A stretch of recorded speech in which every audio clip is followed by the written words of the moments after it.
अभिजित दिपकेंचा जंतर मंतरवर पुन्हा एल्गार, लाठीचार्ज नंतरही विद्यार्थ्यांचं आंदोलन। आता सरकारने चर्चेसाठी यावं, शिक्षण मंत्र्यांच्या राजीनाम्यासाठी दिपके आक्रमक। अत्यंत क्रूरपणे पोलिसांनी आंदोलकांना मारलं। 12 ते 14 वर्षाच्या मुलांची डोकी फोडली। एका विद्यार्थिनीची प्रकृती चिंताजनक आहे। सरकारला विद्यार्थिनीच्या जीवाची अजिबात पर्वा नाही। अभिजित दिपके यांचा संताप। दिल्लीत आंदोलन पेटलं असताना प्रधानांच्या व्हायरल व्हिडिओवरून गदारोळ। संसद भवनातून हसत बाहेर पडतानाचा व्हिडिओ समोर, सोशल मीडियावर टीकेची सोड।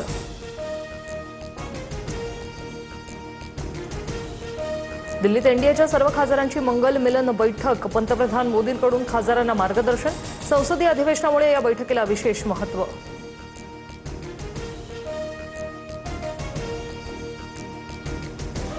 शंभू बॉर्डरवर पंजाब हरियाणातील हजारो शेतकऱ्यांचा एल्गार। विविध प्रलंबित मागण्यांसाठी शेतकरी आक्रमक। विद्यार्थी रस्त्यावर असताना आता शेतकरीही दिल्लीकडे। सरकारसमोर दुहेरी संकट, पोलीस पुन्हा अलर्टवर। जंतर मंतरवरील आंदोलनात 118हून अधिक पोलीस कर्मचारी जखमी। 15 ते 20 सरकारी वाहनांची तोडफोड। 70 आंदोलक ताब्यात। कायदा सुव्यवस्था बिघडवणाऱ्यांवर पोलिसांकडून कारवाईचा इशारा।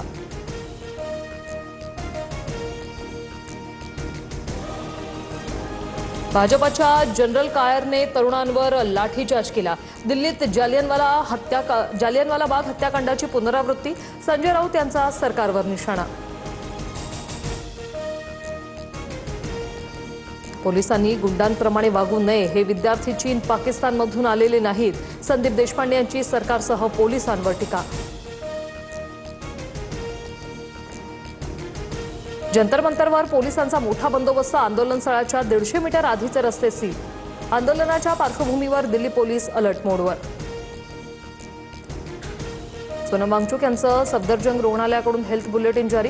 डॉक्टरांच्या सल्ल्यानंतरही ग्लुकोज घेण्यास नकार। केवळ ओआरएसवर उपचार सुरू। लाठीचार्ज नंतर वांगचुक उपोषण न सोडण्याच्या भूमिकेत।